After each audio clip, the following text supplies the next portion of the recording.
MSI's new GT77 Titan is the most powerful gaming laptop in the world right now, and MSI has sponsored this video so that I can tell you all about it. This GT77 has Intel's new 16-core 24-thread Core i9-12900HX processor and NVIDIA RTX 3080 Ti graphics, so both the best CPU and GPU that you can currently get in a laptop right now. We can see what makes the GT77 so crazy by looking inside. Yeah, other companies have announced laptops featuring Intel's HX processors, but so far only MSI is pushing this platform to the limit by including 4 DDR5 RAM slots for up to 128 gigs of memory. It's also got 4 M.2 storage slots too. You could literally install 4 8TB SSDs for 32 terabytes of total storage space. What? That's almost enough to install Call of Duty.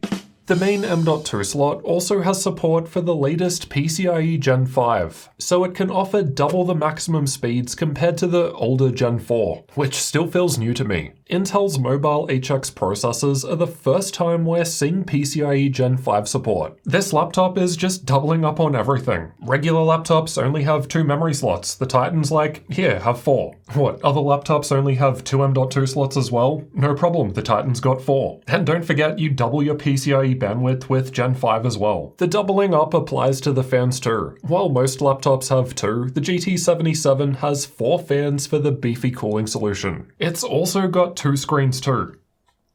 Not really, but could you imagine if I folded out a second one? But what it does have is a mechanical keyboard with Cherry MX ultra-low profile switches. They are louder compared to non-mechanical keyboards, as you'd expect, but they feel great to type with.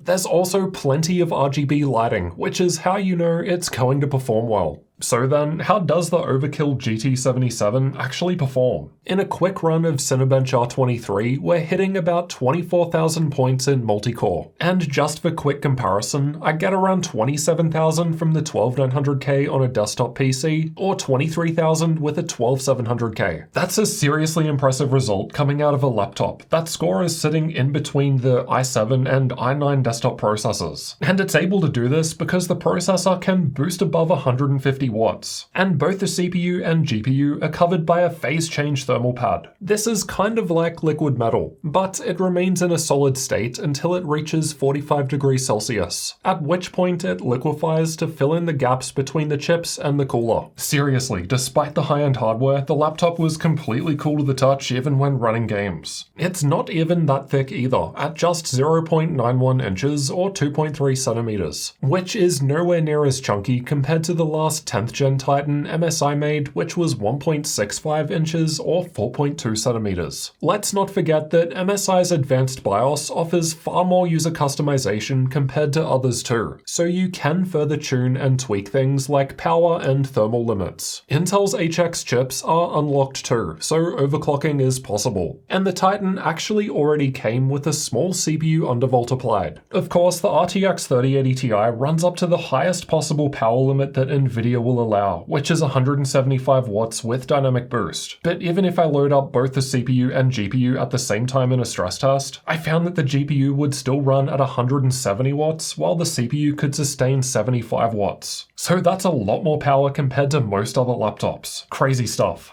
As expected, this combination puts the GT77 at the top in games. It's the fastest gaming laptop we've ever tested so far. Sure, it's only about 5% faster compared to MSI's own GE76 just below it, but let's not forget all the other extras the GT77 is packing, like double the storage, double the memory, and more CPU cores and threads. And honestly, all of those features will provide more benefits outside of gaming. Based on these results, the GT77 should be completely capable of running games at 4K, considering that I've already shown that that's pretty possible even on a much thinner laptop with lower GPU power limits in this video. It comes with up to a 4K 120Hz screen as well, and I plan on seeing just how well this beast compares against a desktop PC in a future video, so definitely make sure that you're subscribed for that. It's not just gaming where the GT77 is a chart topper, it's a step ahead in content creation too. In fact, MSI laptops hold the top few spots in this test. Yeah, I know this is a sponsored video, but this is objective data from my own testing. MSI just happens to be winning. entertaining. It's stacked in terms of ports too. The left side has the power input, 2 USB 3.2 Gen 2 Type A ports, an SD card slot, and 3.5mm audio combo jack. The right side has another USB 3.2 Gen 2 Type A port, 2 Thunderbolt 4 Type C ports, mini DisplayPort and HDMI outputs, and a 2.5 gigabit Ethernet port. So then, who is something like this for? Well, it's a desktop replacement machine, known as DTR for short. It's for someone that wants both high levels of performance, but also more portability compared to a traditional desktop PC. The fact is, compared to a regular computer case, the GT77 is far more easy to transport. And as you've seen, you still get excellent performance and far more upgradability compared to most other laptops out there. Despite the biggest possible 99.9 watt-hour battery, don't expect amazing runtime with this level of hardware inside. Personally, I like to think of the battery as a bit of a UPS. It lets you unplug the laptop and move it around a bit without needing to shut down. And hey, that is still a bonus compared to a traditional desktop PC. Honestly, the GT77 isn't even that big. It's a bit deeper compared to other 17-inch designs, but it's nowhere near as thick as I was expecting, which is great. This is a whole new era of desktop replacement style machines, which proves that they don't need to be super big. You can find out more about Intel's new HX processors in this video over here next, so I'll see you in that one. I'll cover things like thermals, battery life, and everything else about the GT77 Titan in the upcoming full review, so make sure you're subscribed for that. You're not going to want to miss it.